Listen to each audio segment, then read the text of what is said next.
Los Angeles in the 1700s was a dusty, sun-baked frontier settlement on the edge of the known world. Far removed from the grand cities of Europe or even Mexico City, it was home to barely a few hundred souls, Spanish soldiers, settlers, missionaries, and the indigenous Tongva and Chumash peoples whose lands these were. Yet this remote outpost would one day become one of the largest cities on Earth. In this video, I use modern AI tools to bring historic paintings, engravings, and prints to life, allowing us to shift perspective, change camera angles, and move through the same scenes in ways their original artists never could. We'll walk the dirt streets, smell the dust and animals, and witness the fragile beginnings of a city that didn't yet know what it would become. First, I want to talk about the founding of the Pueblo itself. This is El Pueblo de Nuestra Señora la Reina de Los Angeles. This view shows the settlement as it appeared in September 1781, when Governor Felipe de Neve officially founded the Pueblo. In the foreground, you see a scattering of low adobe huts with flat roofs, arranged haphazardly around an open plaza. In the mid-ground, fields of corn and beans stretch toward the riverbank. Beyond that, the Los Angeles River flows steadily, flanked by willows and cottonwoods. The skyline is empty except for distant, hazy mountains. 44 settlers, men, women, and children, most of them of mixed African, indigenous, and Spanish descent, stand in the plaza. They are farmers, not soldiers. Smoke rises from cooking fires. Chickens scratch in the dirt. The air smells of mesquite and manure. The governor reads a proclamation in Spanish. Flies buzz in the heat. But life here is precarious. Water must be carried from the river by hand. Grizzly bears and mountain lions roam nearby. Illness spreads quickly in the crowded huts. The Tongva people, whose village once stood nearby, watch from a distance, some curious, others wary. This settlement exists only because the Spanish crown wills it, a strategic anchor in Alta California to block Russian and British expansion. By the early 1800s, the Pueblo had grown modestly. Adobe homes replaced brush shelters. Irrigation canals, or zanjas, were dug to bring river water to the fields. But disease and economic stagnation plagued the town for decades. Today, the site of the original plaza is preserved as part of the El Pueblo de Los Angeles Historical Monument,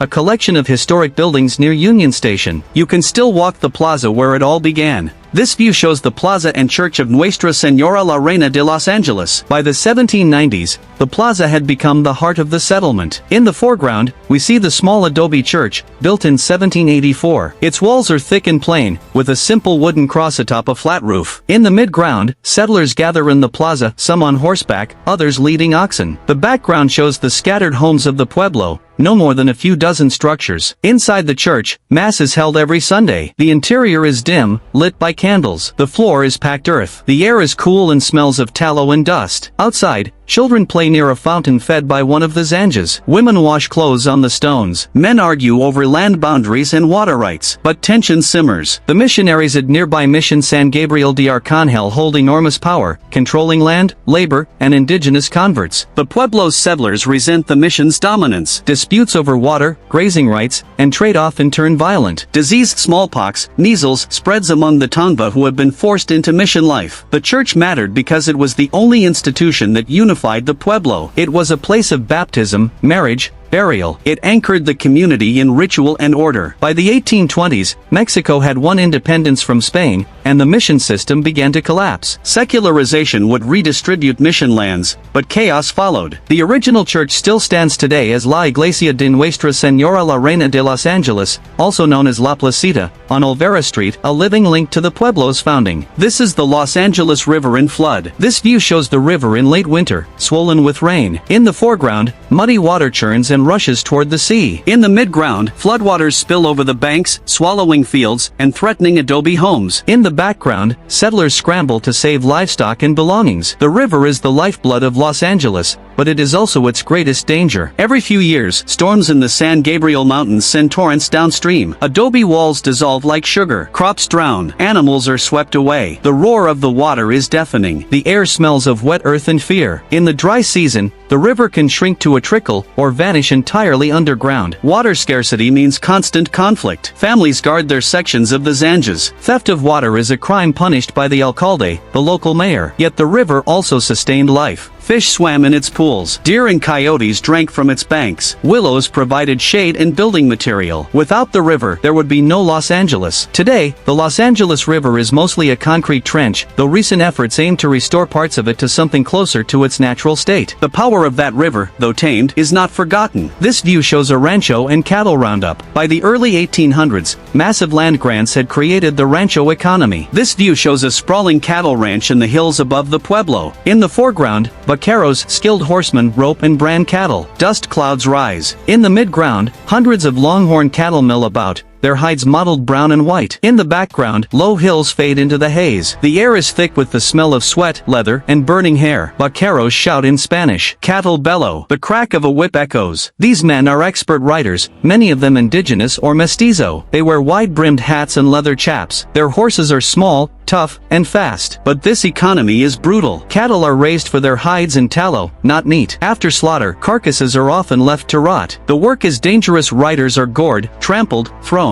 Wealth is concentrated in the hands of a few rancheros, while laborers remain poor. The rancho system mattered because it made a few families in Los Angeles very rich. Their wealth would shape the city's politics for generations. Land was power. By the 1850s, after California became a U.S. state, many ranchos were lost to American settlers through legal battles and fraud. The open range disappeared, carved into farms and towns. Today, street names like Rancho Park, Sepulveda, and Pico recall the old estates. But the land itself has been completely transformed. This is a Tongva village near the river. This view shows an indigenous settlement that existed long before Spanish arrival, and which persisted, barely, into the mission era. In the foreground, dome-shaped huts made of willow branches and tule reeds sit in a clearing. In the midground, women grind acorns on stone mortars. Children play near a stream. In the background, the river winds through the valley. The air smells of smoke and cooking. Fish dry on racks. Baskets are woven from rushes. The Tongva have lived here for thousands of years. They know every plant, every spring, every animal trail. But by the 1700s, this way of life is under siege. Spanish soldiers and missionaries force many Tongva into the missions,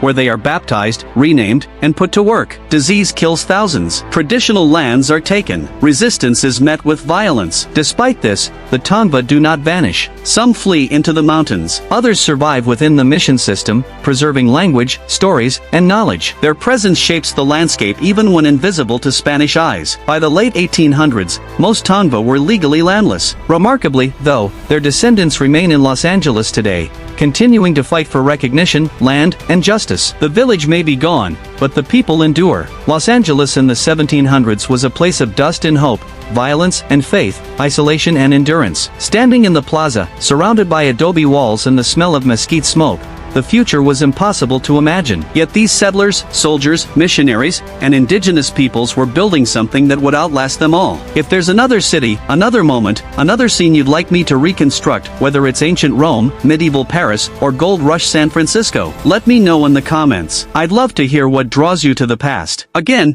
thank you so much.